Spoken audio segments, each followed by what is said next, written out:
leeyahay dawladda Kenya hadii anaga dawladda Kenya dawlad Soomaaliyeed noola fil ah dawladda noola fil ah anu dawladda Kenya la hadli maayo anu sifaan kula hadla mali laakiin waxaan nasiib darro ah ayada lafteeda inta soo dhibaato ay ku hayso argaxiso in ay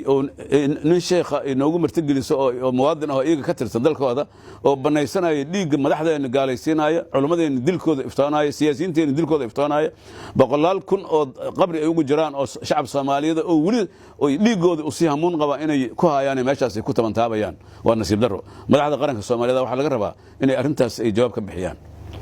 annaga difaaca badda Soomaaliya bariga Soomaaliya ay ilaalinayaan waxaan wala mid ah